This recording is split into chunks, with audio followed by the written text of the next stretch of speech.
네, 오늘 그리스도와 나의 모습이란 말씀으로 말씀을 잠깐 나누고자 합니다. 피곤하시죠? 네, 같은 마음입니다. 네. 점심은 맛있게 드셨습니까? 점심 식사하시면서 이게 웬 떡인가 라는 생각하셨죠? 네. 11시 때만 광고가 안 나가는 바람에 오늘 김현미 권사님, 정도성 집사님 가정에서 따님 결혼식 하고 너무 성도님들께 감사하다는 마음으로 떡을 대접했습니다. 저도 이런 감사를 빨리 표현했으면 좋겠습니다. 네.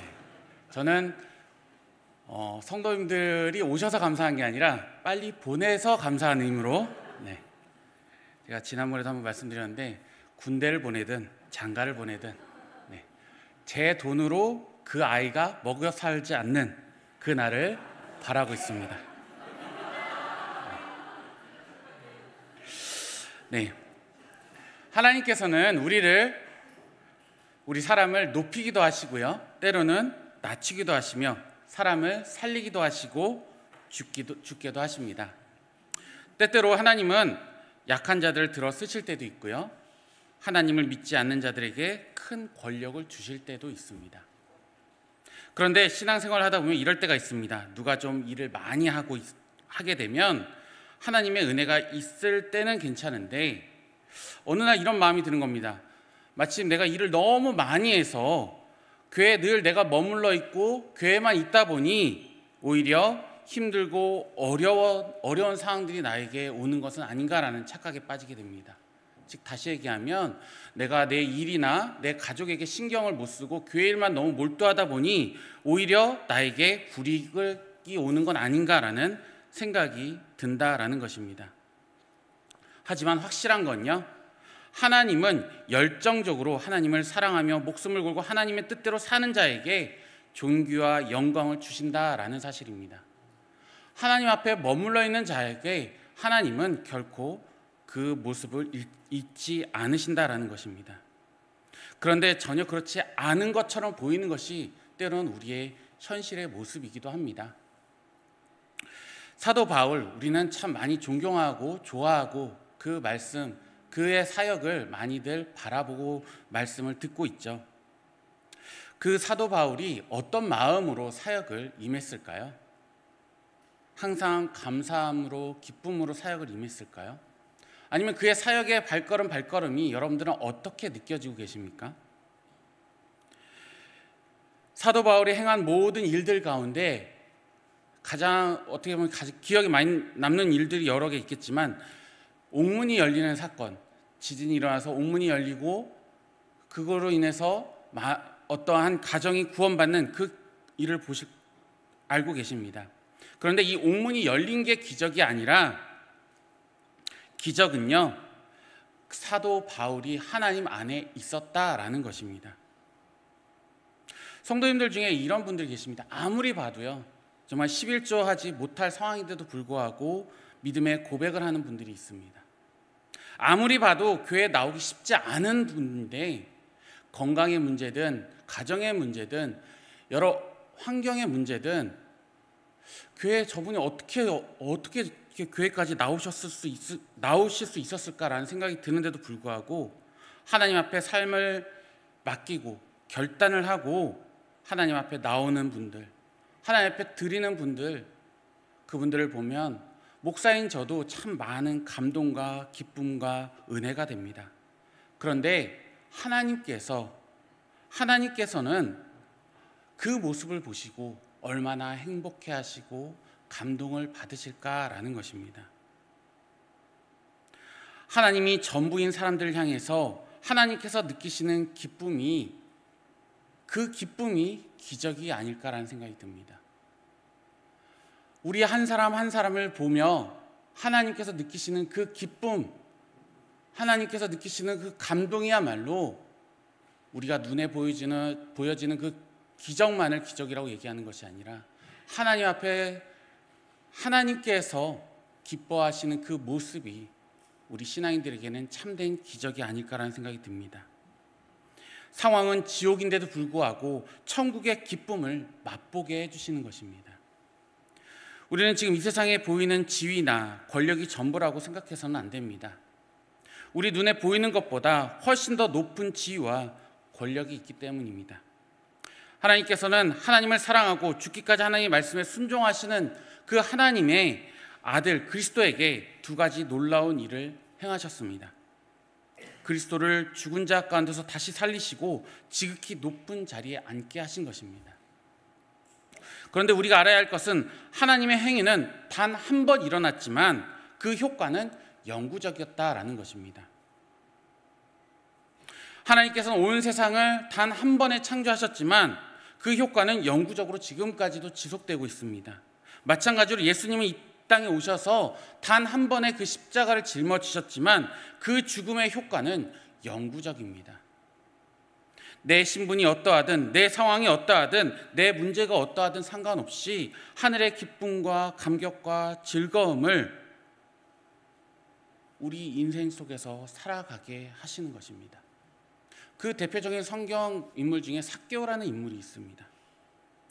삭개오라는 인물은 아마 그가 그냥 그대로 살았으면 우울증에 걸릴 수밖에 없는, 아무리 애를 써도 채워지지 않는 그 헛헛함을 느끼며 살아갔을 것입니다.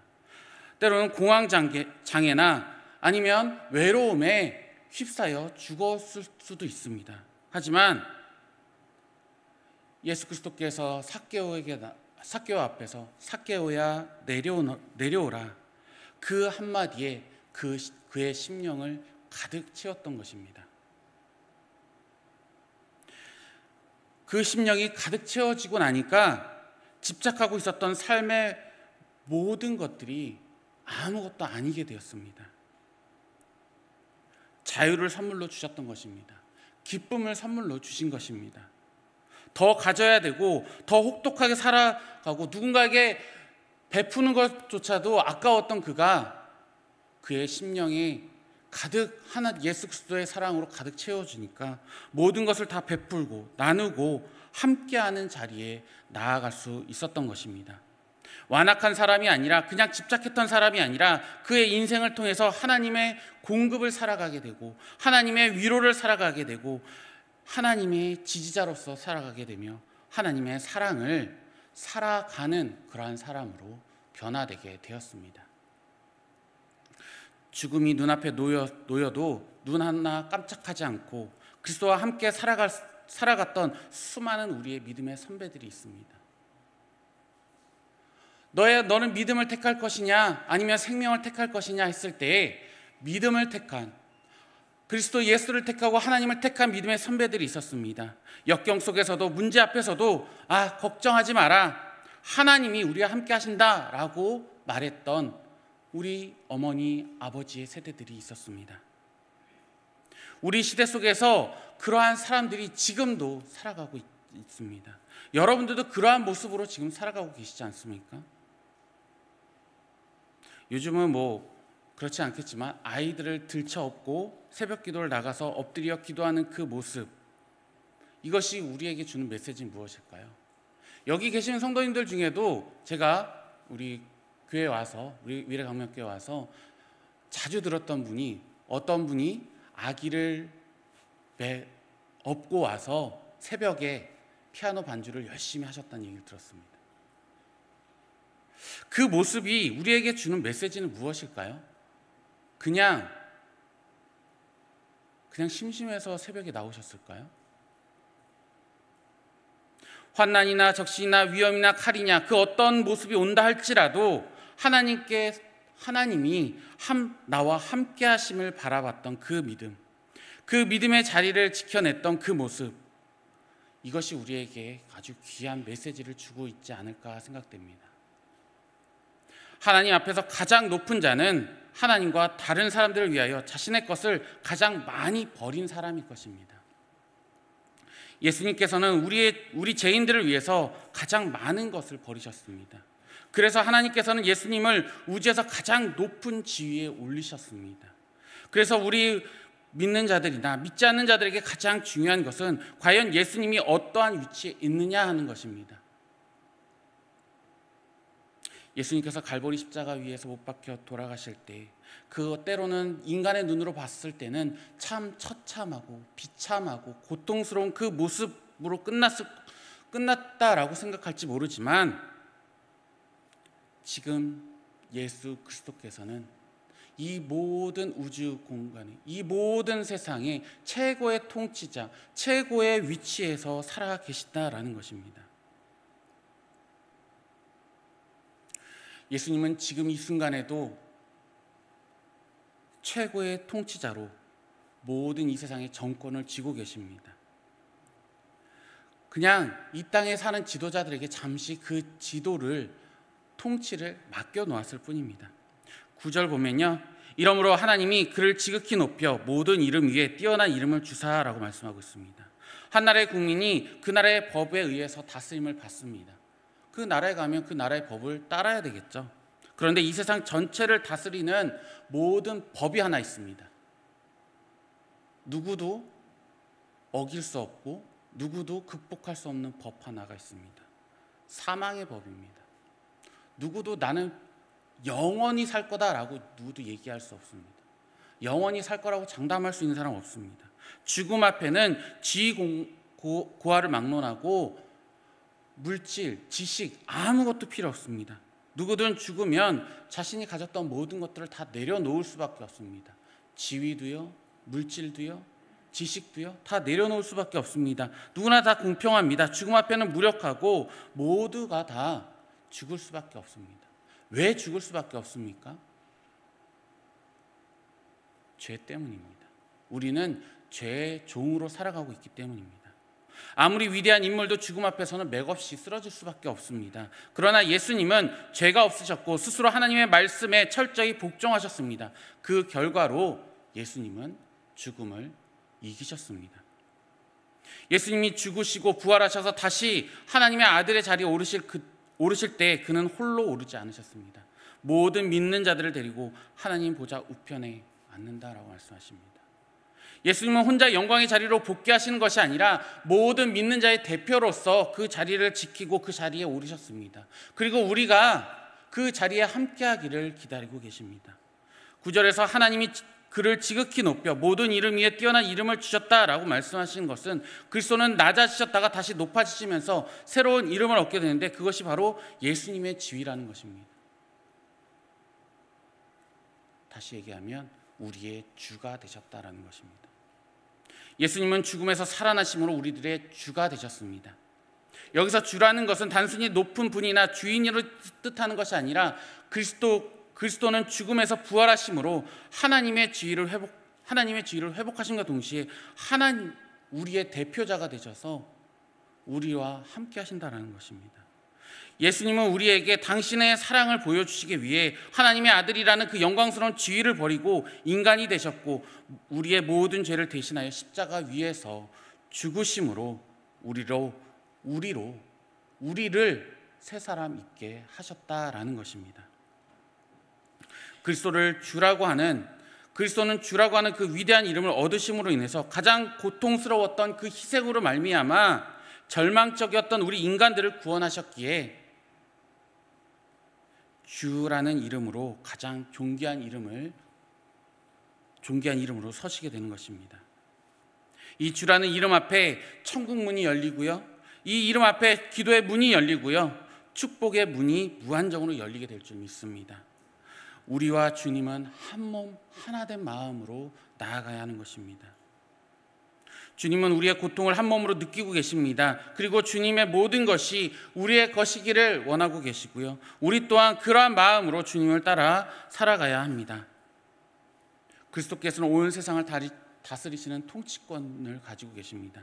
10절 11절에 보면 하늘에 있는 자들과 땅에 있는 자들과 땅 아래에 있는 자들로 모든 무릎을 예수의 이름으로 꿇게 하시고 모든 입으로 예수 그리스도를 주라 시인하여 하나님 아버지께 영광을 돌리게 하셨느니라.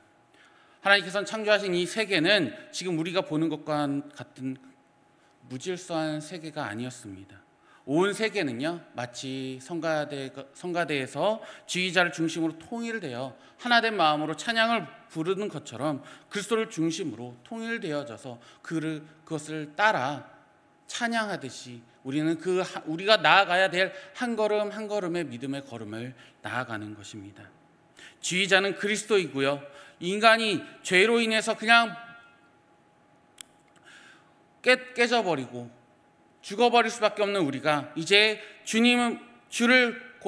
예수 그리스도를 주라 고백하며 그 길을 따라 나아가는 것입니다. 하나님께서는 사람들을 사랑하시고 아끼십니다. 우리를 사랑하고 아끼시기에 하나님께서는 예수 그리스도를 통해서 약속하십니다. 인간의 죄를 대신하여 아들의 이름으로 십자가를 지게 되면 믿는 자들 다 구원하시겠다라는 약속입니다. 이 세상을 아들의 손에 맡기셨습니다. 그 아들이 십자가를 지심으로 우리를 살려주셨습니다. 11절입니다. 모든 입으로 예수 그리스도를 주라 시인하여 하나님 아버지께 영광을 돌리게 하셨느니라. 이것은 모든 악의 세력들로 다 예수를 믿는다는 뜻이 아니라 결국 믿지 않는 자들은 나중에는 그리스도의 권세에 복종하게 된다는 것입니다. 예수님께서는 높은 지위에 오르셨고 절대적인 권력을 가지게 되셨고 그래서 믿는 자들이 이 세상에서 살아갈 수 있도록 인도하시는 것입니다. 예수님은 아주 높은 자리에 오르시면서 우리 믿는 자들에게 좋은 자리를 주시질 않았습니다. 하지만 이 세상에서 가장 낮은 자리에서 섬기도록 하셨습니다. 왜요? 하나님께서 나중에 예수 그리스도께서 나중에 예수 그리스도의 그 자리로 우리를 올리실 것이기 때문입니다. 12절입니다. 그러므로 나의 사랑하는 자들아 너희가 나 있을 때뿐 아니라 더욱 지금 나 없을 때에도 항상 복종하여 두렵고 떨림으로 너희 구원을 이루라. 이 본문 말씀에 보면 두렵고 떨림으로 구원을 이루라라고 말씀하고 있습니다. 이것은 결코 우리가 구원을 쉽게 생각해서는 안 되고 함부로 행동해서도 안 된다라는 뜻입니다. 하나님께서 아브라함을 부르실 때 어떻게 하셨습니까? 창세기 12장 1절을 말씀해 보면 여호와께서 아브라함에게 이르시되 너는 너의 고향과 친척과 아버지의 집을 떠나 내가 네게 보여줄 땅으로 가라라고 했습니다. 떠나라라고 하시는 것입니다. 이 떠나라는 것은 무엇입니까? 예수님과 같이 내어놓아라라는 것입니다. 자기 집에 있는 평안을 두고 든든히 나의 뒷배경이 될 그 가족들을 다 버려두고 내가 세워놨던 그 터전을 다 깨트려버리고 자신의 삶을 다 깨트려버리고 하나님께서 인도하시는 그 길로 나아가라라는 것입니다. 그랬더니 어떻게 됐습니까? 하나님이 그의 삶을 높여주셨습니다. 창세기 12장 2절에 보면 내가 너로 큰 민족을 이루고 내게 복을 주어 내 이름을 창대하게 하리니 너는 복이 될지니라 라고 말씀합니다. 창대하게 존귀하게 하신다라는 것입니다.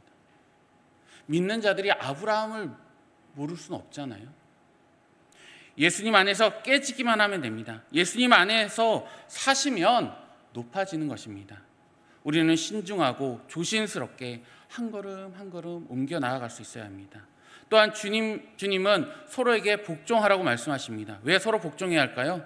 우리가 서로 돕고 피차 복종할 때 하나님의 아름다움이 더 크게 나타나기 때문입니다. 하나님께서는 이스라엘 백성 전체를 아들로 삼으셨습니다. 거기 이스라엘 백성뿐만 아니라 수많은 사람들이 함께 하나님의 아들로 하나님의 자녀로 부름받은 것입니다. 우리는 하나님께서 나를 사랑하셔서 나를 구원하셨다는 것을 믿습니다. 부인하시는 분 없으시죠? 다른 사람들도 나만 사랑하셔서 나를 부르신 것이 아니라 다른 사람들도 내게 베푸신 것과 똑같은 모습으로 사랑하셔서 구원을 베푸셨습니다.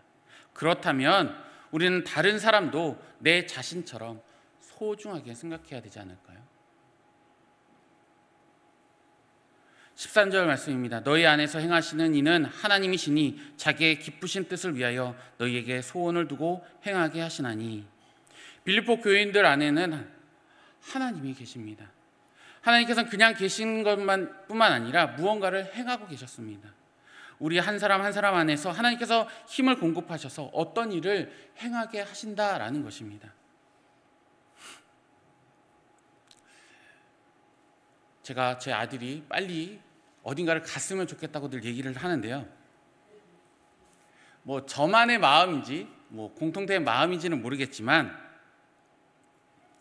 아무리 철없는 부모라도 아무리 철없는 자녀라도요, 나중에 부모가 되고 자녀를 낳으면 철이 들고 삶의 방향과 모습이 변하는 것을 보게 됩니다. 그 마음이 어떤 마음을 품게 됩니까? 부모의 마음, 부모됨의 마음을 품게 됩니다. 그것이 바로 하나님의 마음, 예수 그리스도의 마음이 아닐까라는 생각이 듭니다.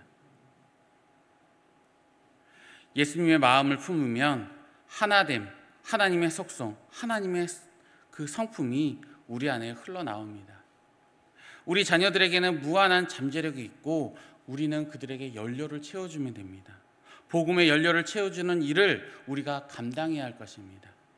하나님께서는 우리를 통해서 많은 믿지 않는 자들, 우리의 다음 세대들에게 복음의 연료를 채우기를 원하십니다. 하나님의 그 기쁘신 뜻을 전해주기를 원하고 계십니다. 또한 하나님께서는 우리 교회를 통해서 하고자 하시는 일이 있습니다. 그것이 무엇일까요? 하나님은 하나님의 진리를 밝히고 성도들이 영적으로 자라가기를 원하고 계십니다. 하나님은 주님 안에서 약한 지체들을 돌보기를 원하고 계시고요. 어려움에 빠진 자들을 위로하고 격려하면서 세상에 나아가서 싸워 승리할 수 있는 그런 승리의 힘을 주는 그런 사람들로 우리 성도들을 먼저 부르셨습니다. 그것이 바로 우리 믿는 자들을 통해서 우리 믿는 자들이 먼저 행해야 될 일들일 것입니다.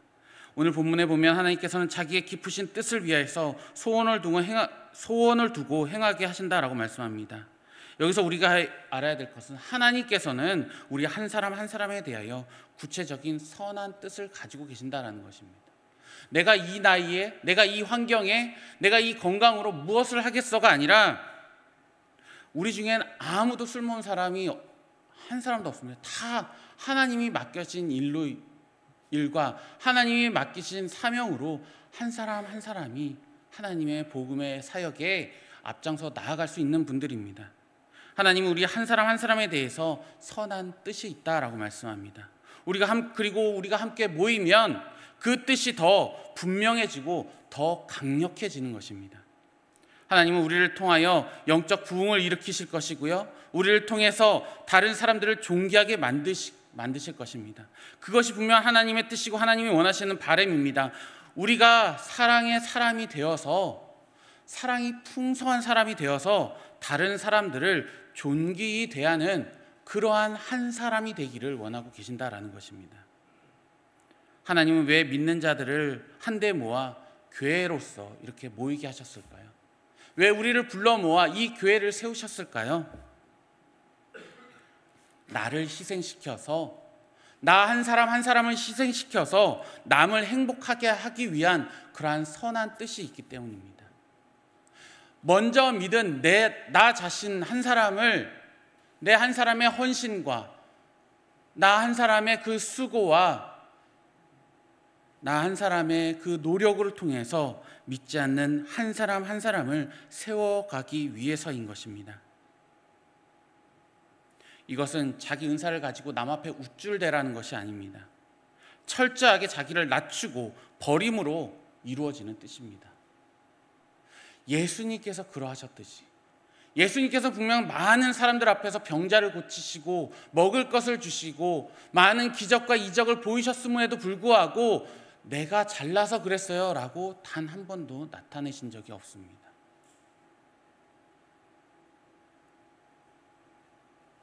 우리가 꼭 교회 안에서만이 아닙니다.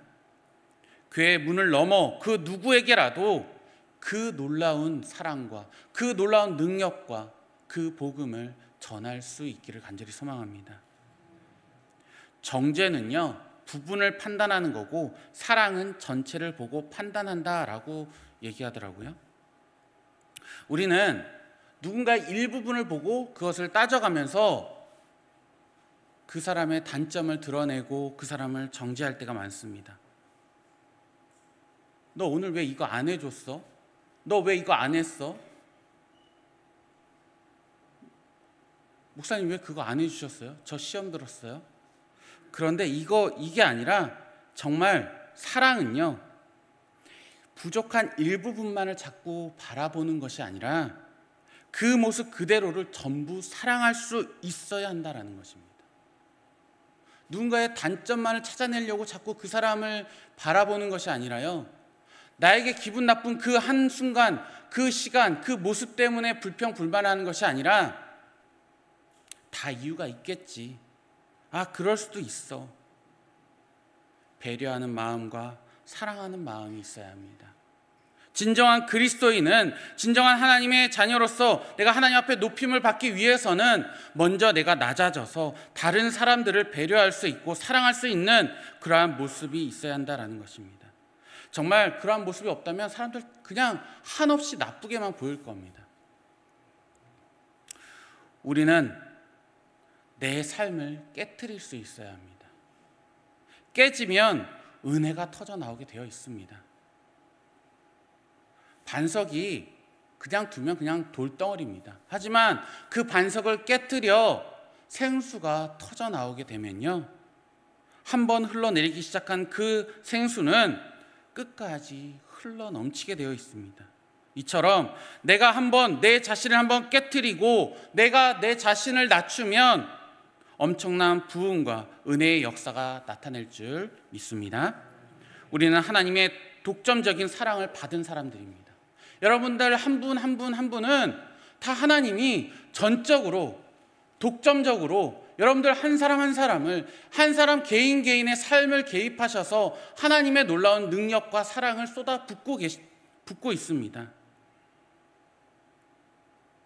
우리는 그 사랑을 그냥 받고 머물러서 채우려고만 하는 것이 아니라 그 사랑이 우리를 통해 흘러갈 수 있도록 해야 합니다. 이것이 바로 하나님의 선하신 뜻입니다. 하나님께서 이 뜻을 우리 안에 두고 이루기를 원하시며 이 일을 행할 수 있도록 우리에게 힘을 주시고 능력을 주십니다. 이 힘을 의지하여 하나님의 선한 뜻을 이루는 우리 성도님들 되시기를 이 시간 간절히 소망합니다. 말씀을 맺고자 합니다. 빌립보서는 크게 핵심 키워드가 있다고 하더라고요. 기뻐하라 라는 이 구절이 빌립보서에 한 16번 나온다고 합니다. 그런데 이 빌립보의 상황이 그렇게 기뻐할 상황은 아닙니다. 그러면 기뻐하라는 것은 그냥 기뻐해, 감사해, 이게 아닙니다. 빌립보서에서 이야기하는 기뻐해야 될 이유를 얘기하고 있습니다. 우리 주님이 우리와 함께 하시기 때문이다. 주님의 임재가 우리 가운데 있기 때문에 기뻐할 이유가 있다라고 이야기하고 있습니다. 그리고 또 한 가지, 너희가 한 가지 마음으로 그 마음의 하나됨을 끝까지 지켜나가라 라고 이야기하고 있습니다. 여러분들 기뻐하고 계십니까? 감사하고 있습니까? 하나된 마음으로, 한 마음으로 나아가고 계십니까?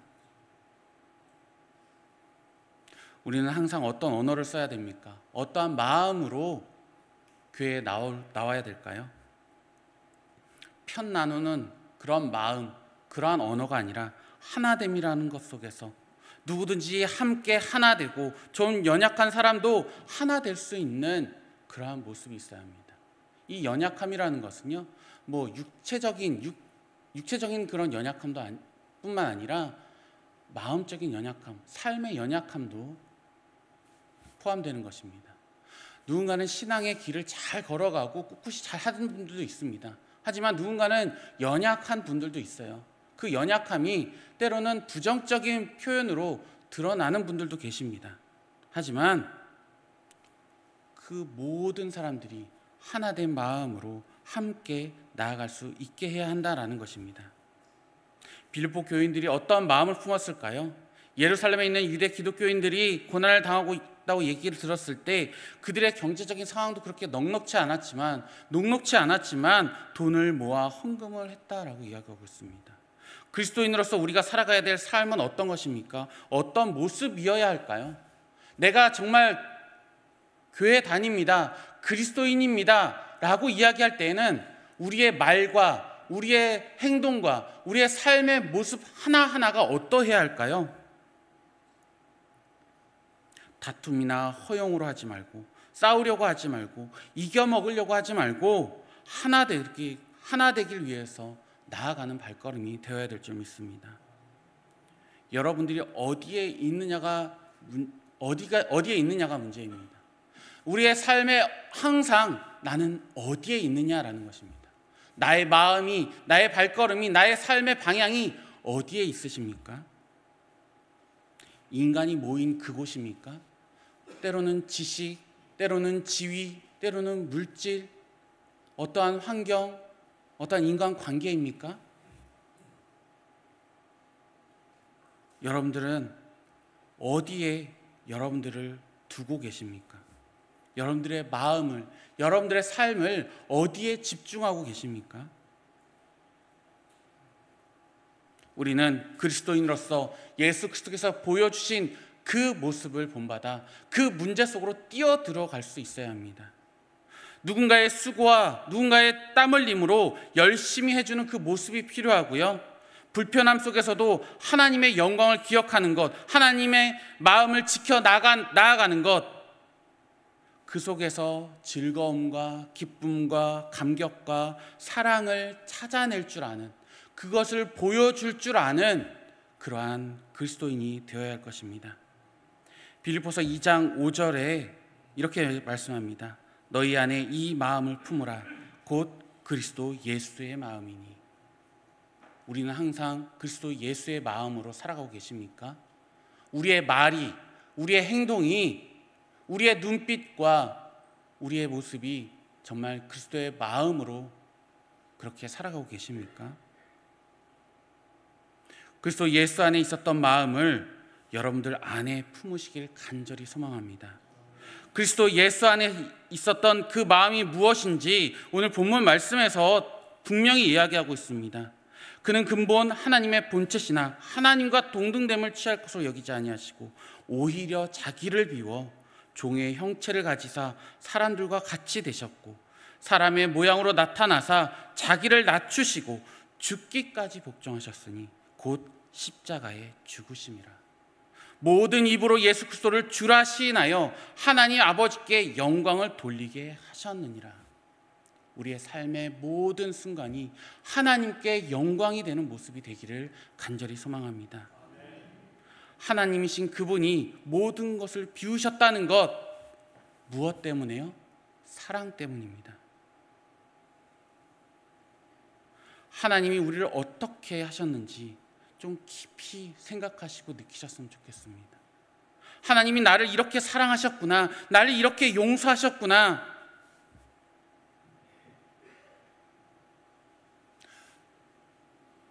주일학교를 하다 보면, 그리고 자녀를 키우시다 보면 선생님 너무너무 감사해요, 엄마 너무너무 사랑해요, 아빠 너무너무 감사해요, 이런 얘기 들을 때 어떠십니까? 막 마음이 녹아내리지 않습니까? 아, 내가 이거 하기 참 잘했다, 내 자식 키우길 참 잘했다, 이런 생각 들지 않으십니까? 물론 저는 지금 그렇진 않습니다. 저는 4살 때 끝났습니다.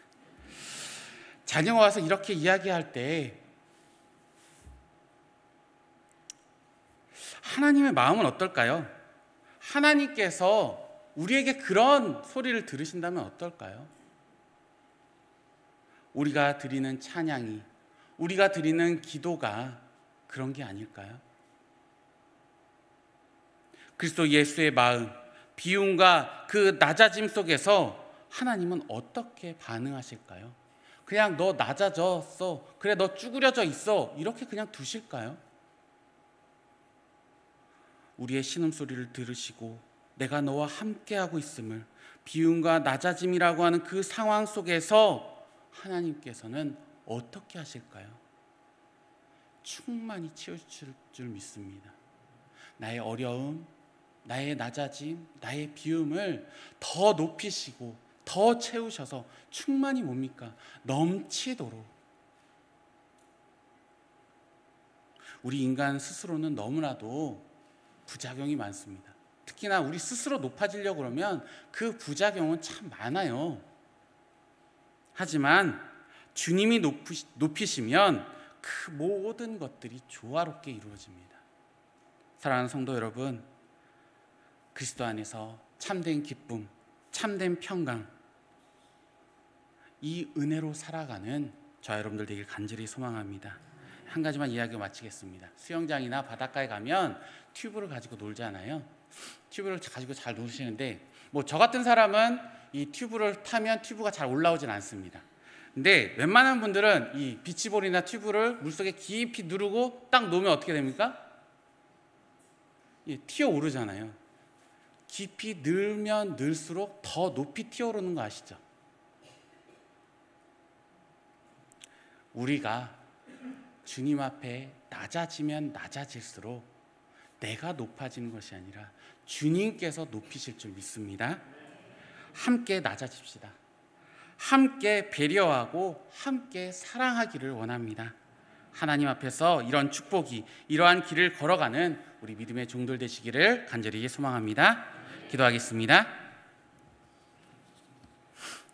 거룩하시고 존귀하신 하나님 아버지, 감사합니다. 염려와 근심과 걱정 속에 문제를 해결할 수 있는 실력도 능력도 없는 우리에게 오셔서 자기를 비우시고 자기를 낮추시고 충만을 주시고 진정한 아름다움, 그 높임을 주신 하나님 아버지, 감사합니다.